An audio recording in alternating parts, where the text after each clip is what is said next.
one of the first cases I did, the body had been found like 30 years before. And it's like, well, why are you still working on that? It's like, because this is an unsolved homicide and somebody out there knows this guy.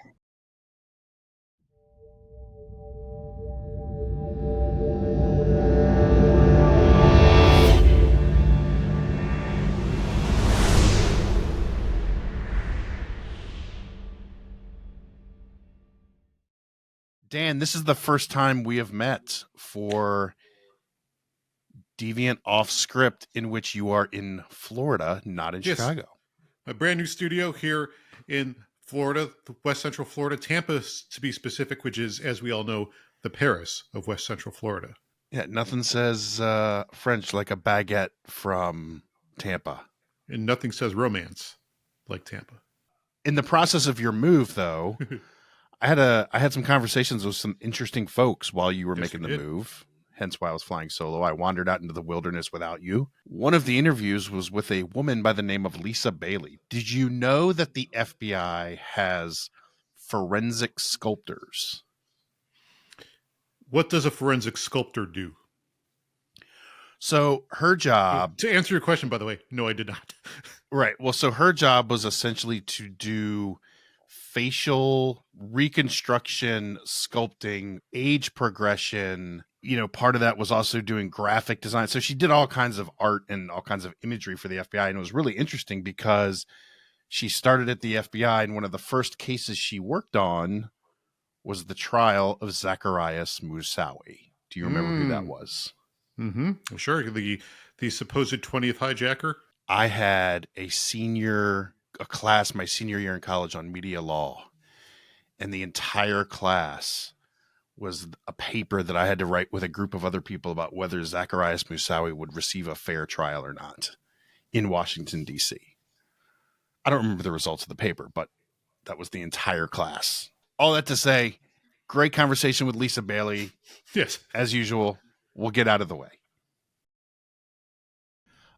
Let's start with this. You're a forensic artist. You're a forensic artist with the FBI. Before we get to that, give us a little bit about just kind of like your biography, a little bit of who you are before you got to the FBI. Kind of what's the path before all of that? Well, because getting to be a forensic artist in any place is usually not a direct path. I always loved art, but I didn't know how to make it a career. And being in Dover, Delaware, that's, the Air Force Base, and all of my family's in the military. So I joined the Navy as a Russian linguist. I couldn't afford college, so that was, a way to get college and everything. And the one good thing about being a Russian linguist in the Navy is you get a top secret clearance, and that opens doors. So, you had a top secret clearance? Yeah, with an extra little designation that, yeah. What is the process of getting a top secret clearance? They go and talk to everybody. I mean, at 19, you don't have a whole lot of background, so it takes longer. Right. But I was in, they talk to your high school principal, they talk to your friends, they talk to the video store I worked at in Colorado. They talked to everybody. They came, I was actually in Navy boot camp when one of the investigators came to talk to me. So that was like, why does somebody want to talk to Lisa? I mean, that was pretty unusual because boot camp, you're owned by the Navy. So it was right. Some FBI or I don't know who it was. It was that's a Department of Defense clearance. So I don't know where the guy was from. He was in a suit, very official. I was scared to death. So interviewed me then, and it took about a year or so. But I was one of those, kids in school that didn't smoke, didn't drink, didn't do any of that stuff. So that was the hardest part was getting the guy to believe me that I had never smoked pot. That was I have never. And, oh no, you can admit. And it's like, so anyway, and then, so after the Navy, not much call for a Russian linguist. So I got a job, because the clearance opens doors. So I was in the Maryland, Virginia, DC area. So I got a job as at Johns Hopkins University Applied Physics Laboratory, and I was doing admin work. And then I worked on my degree, and I said I want to be a graphic artist there. And I got promoted into being a graphic artist at Hopkins. And that really set the stage for all the skills and everything that would transfer to the FBI. So I knew all of the art programs, the presentation programs, retouching Photoshop. I learned Photoshop before there were layers. Really? Yes, that's how. Oh, wow. That is how far back I go. So before layers. That shows. Yeah, that shows your knowledge. Yeah. It shows your You had experience. one undo, for sure. and you're sunk after that. So Yeah. yeah. So before we get to that, though, because I didn't know about the Russian linguist thing. That's really interesting. So you, I imagine, were speaking fluent Russian. Maybe not fluent. The one thing I tell you what, the military knows how to get you to learn a language because like it turns out that maybe having an artist's brain, like visually, helped me because me and my girlfriend were the two of those annoying people that didn't really have that much trouble, and people are like, you should be getting C's and D's and flunking out. It's like, sorry. It's like, we're learning it. But we asked at the end phase of part one of our school, we asked the teachers, because some of them were Russian. Most of them were Russian. And it's like, oh, so what's our, we're all proud of ourselves. So like, what's our fluency level? And they would go, oh, about kindergarten. We were like, rats. It was better than that. But it put us in our place, because we thought.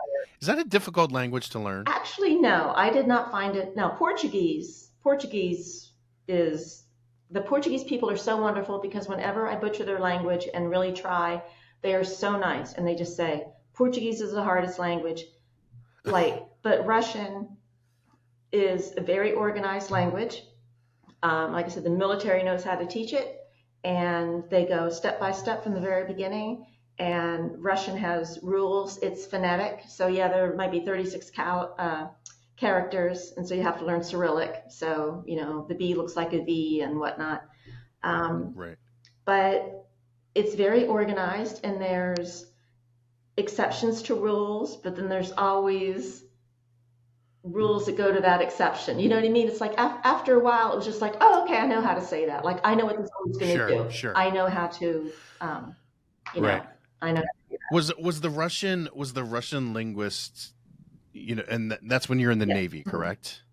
So was that because were we in a period where obviously Russia-United States relations were so tense that there was a demand for that and a focus? Yeah, it was kind of winding down. So, end of the Cold War. So I was in from 81 to 87, 80 to 86. Okay. I always forget, but I was in for 6 years. And so I was stationed in Sinop, Turkey. Where else was I stationed? Well, school was a year and a half. So a year in Turkey, a year at the National Security Agency, and then another year out in Colorado, where yes, they have a naval base in Colorado. People go, I don't see the water, but yeah, we're there.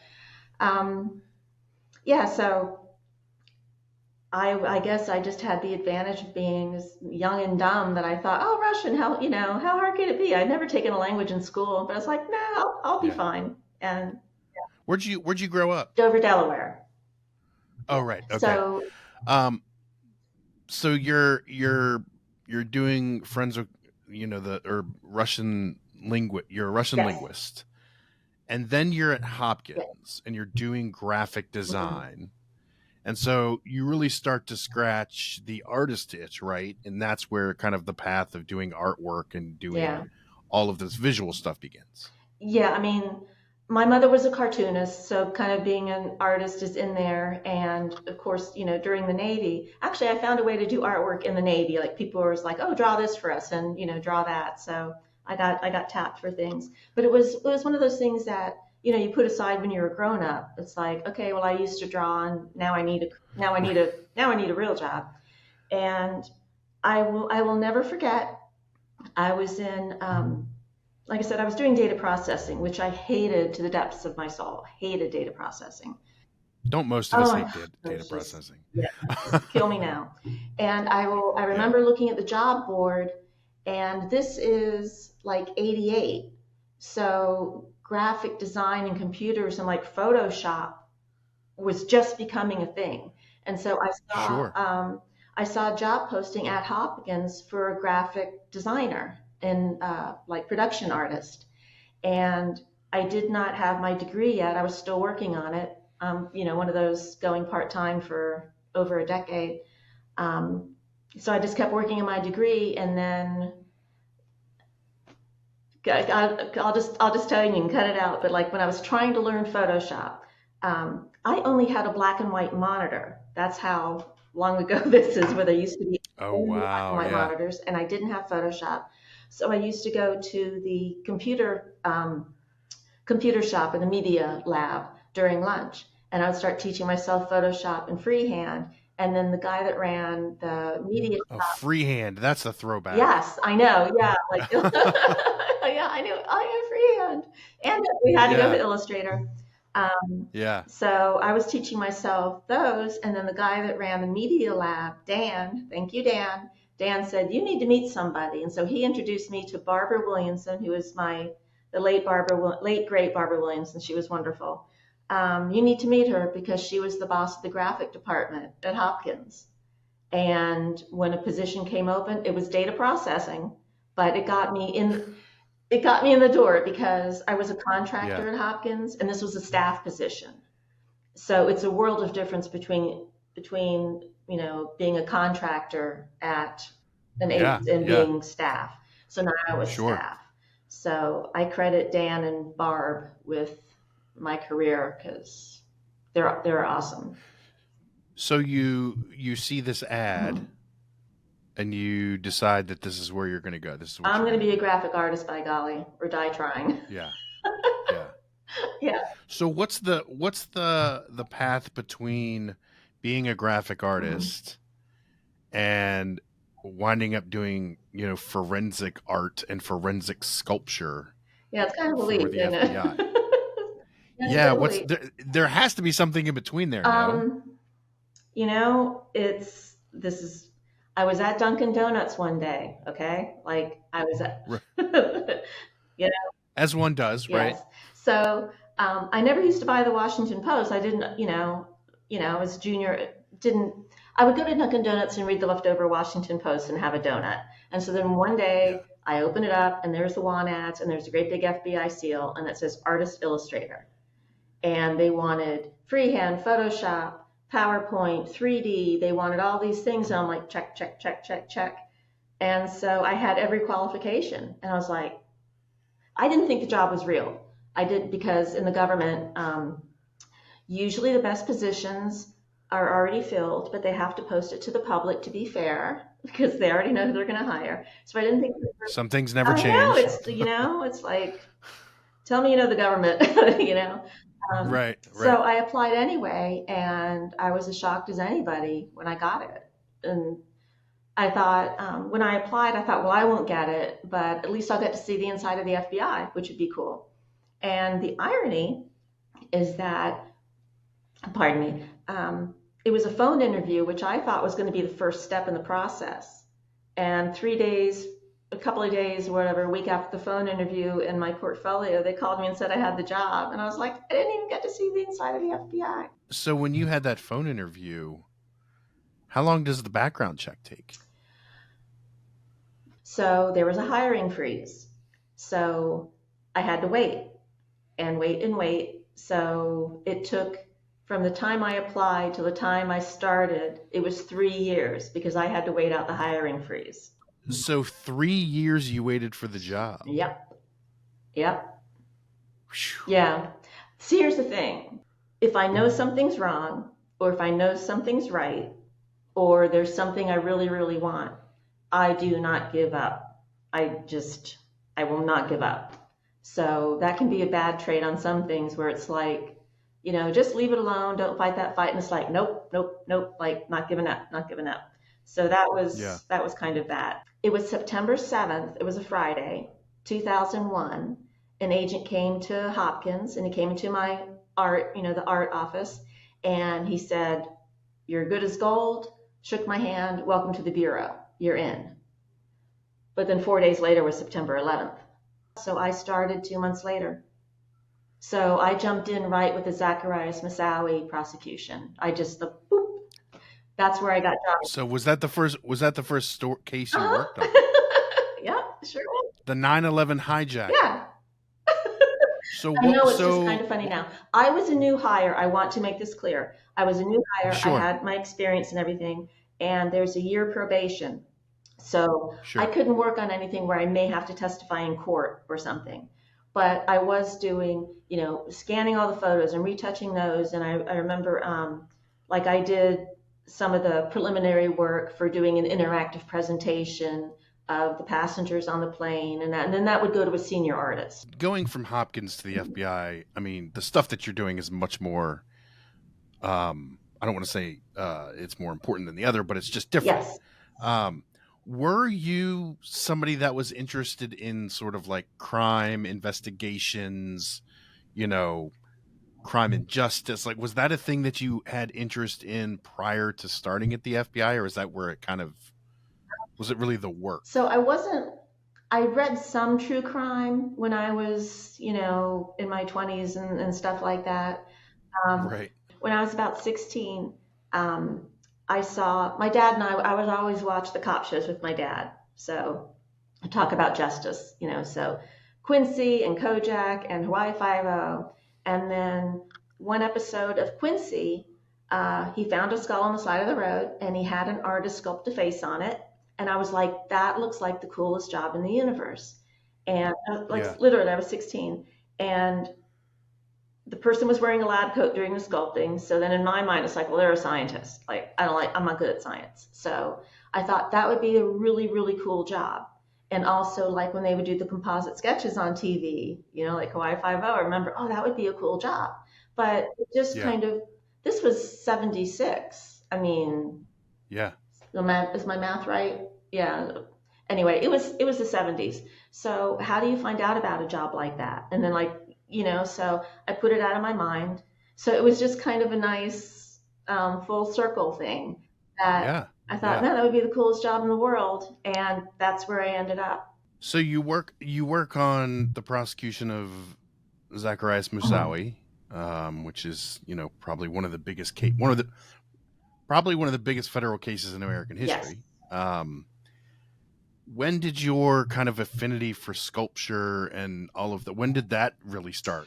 The FBI used to teach this amazing class called the Forensic Facial Imaging class, where they teach how to do composite drawings and facial approximations from the skull.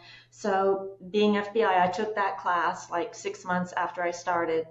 And that's when I first found out about skulls. When I went in for the tour of the FBI, after I finally got in the door, my boss, Rich, he pointed to a locker and he goes, "Oh, that's where we keep the skulls." And I was like, "Excuse me, there's skulls in that locker?" And he's like, "Yeah, that's where we keep the skulls." I'm like, "Okay." Yeah. I just thought that's just so interesting. It just fascinated me. How can you build a face from a skull? There's so much when I saw that TV show, I thought, well, they got to be making some stuff up. And it's surprising how much you can tell about what a person looks like from their skull. But as soon as I saw the skulls, as soon as I learned about it, it was that's what I got to do.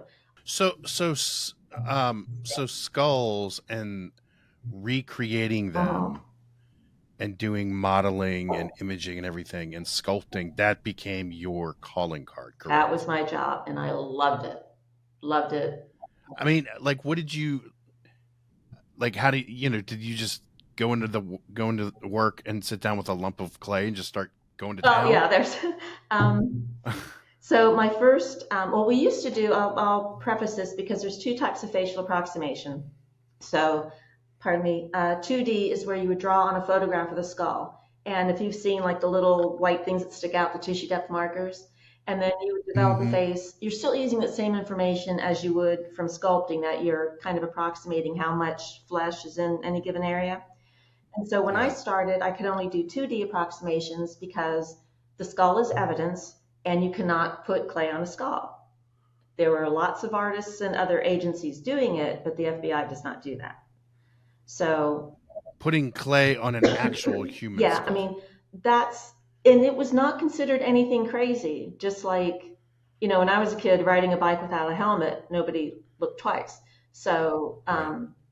so back, probably, early on with facial approximation, it was kind of a new thing, and it is like still one of the last ditch efforts to identify somebody. So it was like, well, they would sculpt directly on the skull. I mean, Well, that's an interesting point you make, because what I was going to ask you is the circumstances with which your work was used. Was it primarily identifying victims? Was it, okay, we have to figure out who the killer was? Like, what were the circumstances surrounding the use of your Okay, work? so these are all unidentified people, more often than not homicide victims. Sometimes we get the Okay. coroner's report and it was undetermined, but they still, the agency would still say we want a facial approximation done. So by the time it gets to an artist, before genetic genealogy, we were like the last stop. So Yeah. genetic genealogy is awesome. So the hope was that once we put out this image, that it might jog somebody's memory, and they would say, you know what, I think that could be my brother or sister. And the reason it Got it. gets to Okay. that point is that the people had not been reported missing, or maybe they were Yeah. reported missing and they didn't get a DNA sample, and maybe the remains that were found, they could not pull DNA because of the condition of the remains. It sounds like, yeah, that by the time they come to you, they're kind of out of options. They've really gone through everything, and that's really remarkable at how much effort they put in. Uh, I know a lot of people like to badmouth, FBI, FBI and police and all this, but one of the first cases I did, the body had been found like 30 years before. And it's like, well, why are you still working on that? It's like, because this is an unsolved homicide and somebody out there knows this guy.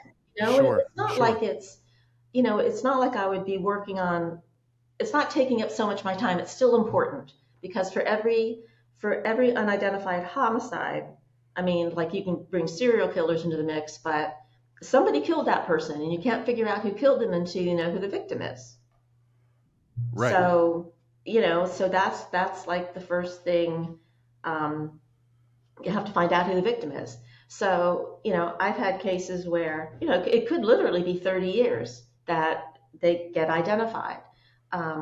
It's, you can't, there's no rhyme or reason to the identifications. It could just be, it might be a cold hit in CODIS, like where they do get a DNA match. Like there have Right. been a number of circumstances where I'll do a facial approximation and it goes out there and there's nothing, nothing, nothing. Then like 7 years later, there's all of a sudden a CODIS hit. Well, what happened is somebody in that family went, wait, Uncle Bob was never reported missing? I'm going to report him missing. And then it gets into the database, and that's how you get it. Right. So my sculpture would not have, it's not like somebody in that case go, oh, I saw the sculpture and called it in. That would be Sure. just a cold hit, but it still counts. I mean, Yeah. My actual first hit, the first official one, was the way that every artist dreams. Every forensic artist wants at least one skull in a lifetime, and they want to solve one unidentified case. Every single forensic artist. And the way mine happened was, family was watching TV, and they saw, it was a local news report, and they saw the sculpture and the description, because some of the things about the victim, the female, and like the wife said to the husband, that could be your sister. And it was like, huh. So then he called the police, then they got his DNA, whatever, and then that was a hit. And that is like for a forensic artist, that's the perfect hit, is that somebody saw your sculpture, called the police, they followed up, and it was a match. Like, that's the dream scenario. I can imagine that, you guys don't know if the work that you're doing is a perfect match of the person that's missing. However, Yeah, I can imagine there's a real sense of fulfillment of like, I got it close enough. Yeah, I mean, and that's all it takes. You could just say the eyes look familiar. There's something about, somebody has a broken nose, we may not get it Yeah. exactly right, but you just need them to look at it, and the last thing you want is for them to rule it out and go, no, that couldn't possibly be them. Again, that's a nightmare scenario. But I always work, an artist should always work with a forensic anthropologist. So I'm not doing the sculpture alone. Like I'll meet with the anthropologist because the body goes to them first. So the forensic Yeah. anthropologist does a whole workup, gives me a report, features they've noticed about the face. One cheek is more recessed, this or that. So they're looking at it from the scientific side, and then I'm looking at it like, how am I going to sculpt that? So I would be sculpting on a replica of a skull. So that's something else to say is that when 3D scanning became a thing and the model unit that built the models for court, they got a 3D scanner. So then somebody went, hey, we can start sculpting on skulls now, sculpting on replicas. So we get the body would come in, the anthropologist would do his or her review. We would scan the skull, make a 3D print, then I would have the skull next to me, and then I'm working on the replica. And so then Sure. I can double check, Yeah. because it's right there, and that's the other, obviously disadvantage to sculpting on the skull is you're covering up your point of reference. Right. It's Exactly. like, Yeah. what did I do there? Yeah. Right. So now you have a Xerox copy, Yeah, right? yeah. So it's yeah, you got it right there. So how many, I mean, I'm sure maybe it's not possible to count, but like how many, different instances did you have of one of the skulls that you recreated resulting in the identification of a victim? It's hard to say, and I don't. It gets into a touchy area talking about like I've got so many hits and whatever. I don't know the exact numbers. I believe about 30 or 40 identified. Like even a couple of times since I retired, the anthropologist will email me and say, hey, this one hit.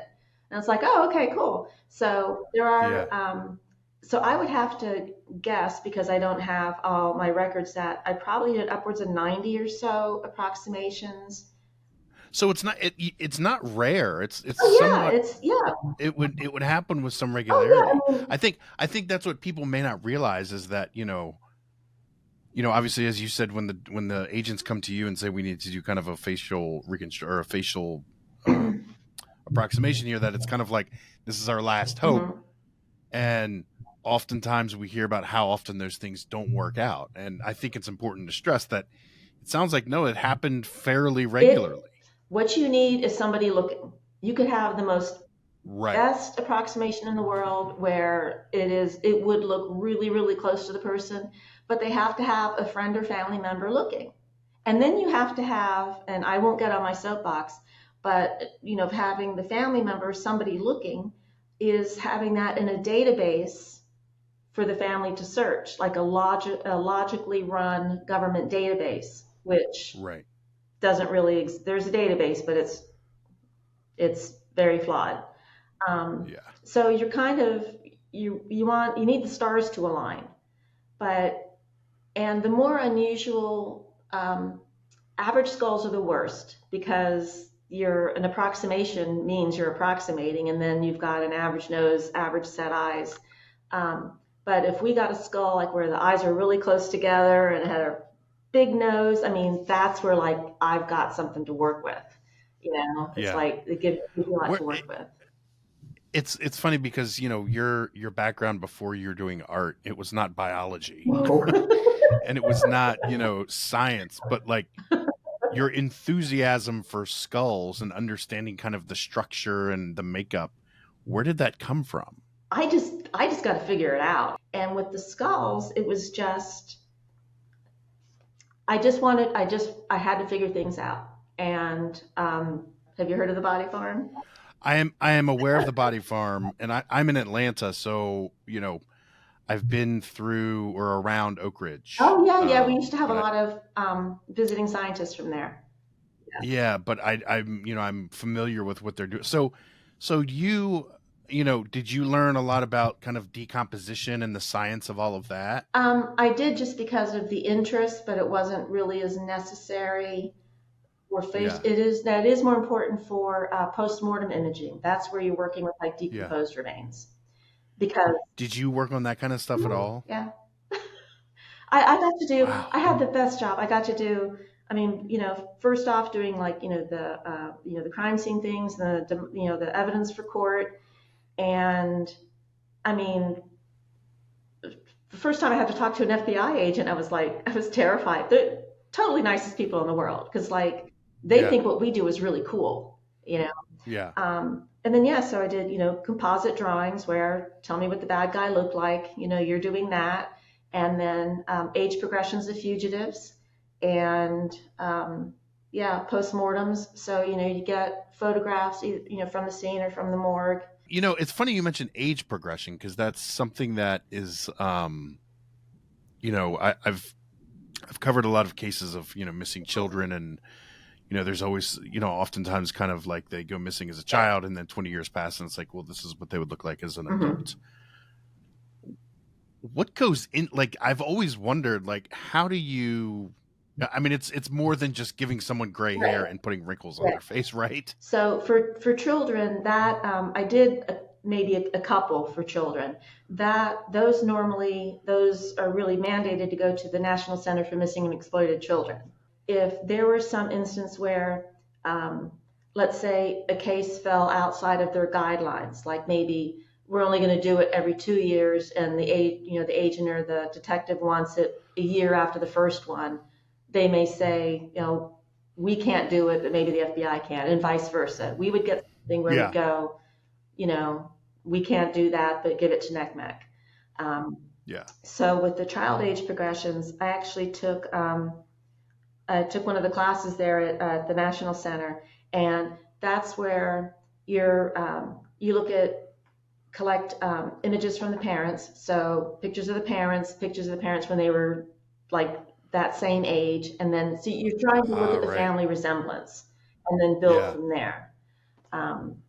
So I mean, you've seen those things like what would Princess what's Beyonce's baby gonna look like, things like that. Sure. So they're kind of doing it the same way. You're building it from the parents. Are there any cases that you think when you think back over the course of your career,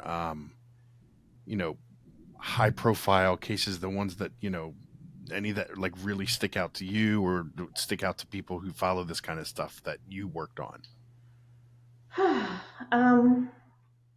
Guys, like things maybe I worked on, it might only been like a peripheral thing. Like I don't know if you remember the collar bomb guy. Like remember that where he had the bomb on his neck.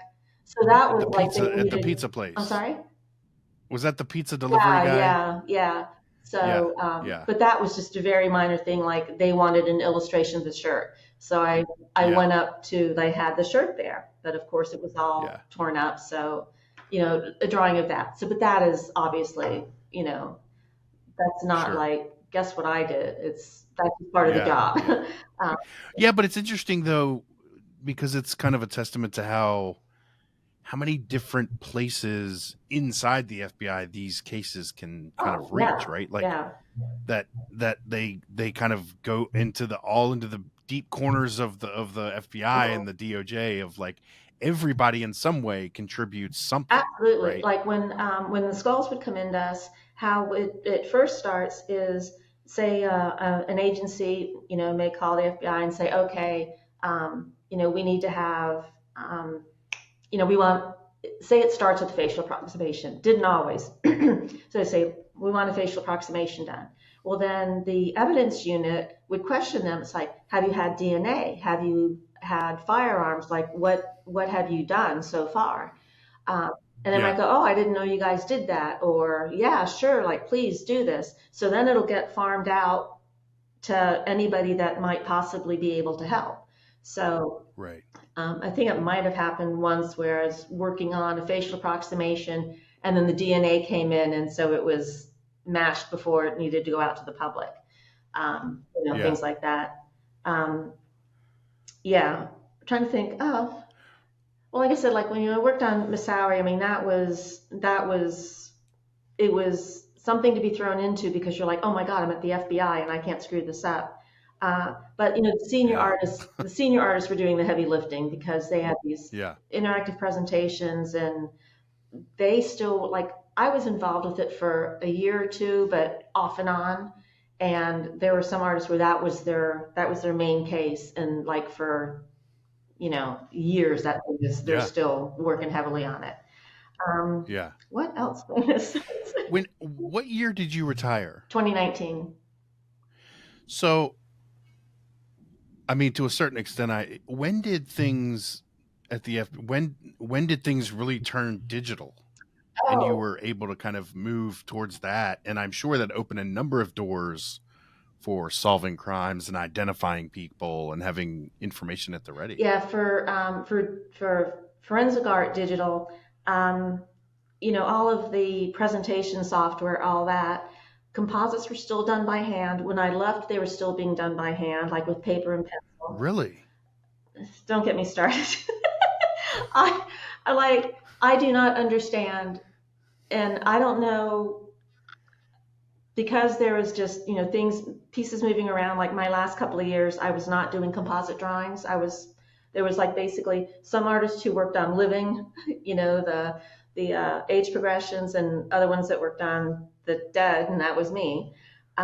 Yeah. But I always thought the most logical thing would be you have a drawing tablet and you do it digitally because then you have Photoshop layers and you can do it Yeah. that way. It depends on who's in charge. Like maybe, like Yeah. I don't know how they're doing them now. Like for all I know, they may be doing them digitally sometimes, and this may not be as much of a problem now with how common it is to have the tablets, is that we would never do composite drawings at the FBI because we were at the Quantico Marine Base, and like that's logistical nightmare. So we would always go either to the local agency or the field office, and you weren't allowed to bring in any other computers or anything like that. So maybe a tablet wouldn't count because it's Yeah. but I guess anything you can stick a USB in, they don't want you to, Yeah. security. Um, Sure. Sure. so in age progressions, when I started, we had to do them with tracing paper over the. It's really hard to draw with a mouse in Photoshop. So I've done a Yes. couple, Yes. done a couple age progressions with the mouse, and then when we got the stylus, we didn't have we didn't have the screen yet. So you're Yeah. drawing here with the stylus and looking up there. Um, Yeah. and then when we got the Wacom, I mean, the heavens opened. Yeah. Yeah. Yeah. Yeah, Which for the average listener who's listening to this and may not understand, I assume you're talking about something like the Apple Pencil yeah, that is literally drawing on the yeah. screen. We were Um, like amazed, utterly amazed. yeah. Yeah. Yeah. I wanted to ask you. I worked on a case for a couple of years back that had a lot of elements of sketches. Right, it was an unsolved murder in Indiana, the Delphi murder case, and there were two sketches that were used as the potential identifiers of who they think did that committed that crime. And I distinctly remember the people in charge of that investigation talking about those sketches and saying the purpose of the sketch is not for someone to look at a sketch and go, "Oh, that's Joe," but to look at a sketch and maybe see one or two things on the face that make you think that's Joe. It's not like that. The goal is not to make a picture that looks exactly like Joe, but as you said, maybe the cheekbone, maybe the eyebrow, maybe the way that their eyes, the distance on the bridge of the nose. Composite drawings, they can get a bad rap because eyewitness testimony can be really awful. The thing is that with a composite drawing, you do not want the whole case to hinge on that. It's just supposed to be Right. It's not like maybe somebody's name. Sure. When I hear of somebody being convicted on eyewitness testimony alone, even if there's not a composite, my brain explodes. Like I've kind of done a 180 in my criminal justice outlook since being in the Bureau. So when I started, I was a death penalty girl and, rah, rah, rah, like, and now it's like they get things wrong. the police get things wrong, you cannot trust eyewitness testimony. I mean, you could say like, I know it's them, and it's like, but what if it's not? And so, yeah, I actually got called for jury duty, and the when they were doing the voir dire and everything, and they knew who everybody was. So like they went, somebody from the FBI's here, right? And I went, yeah, potential jury. And so they said a lot of this case is going to hinge on testimony from the police because it was a road rage shooting. And how do you feel about that? Like, will you be able to make a judgment when a lot of it is going to be testimony? Like, because the police weren't there at the time, so it would be their statements. And then him against her as far as the shooter and the victim. And I said no. I said I need cold hard proof. I need something. I said people lie.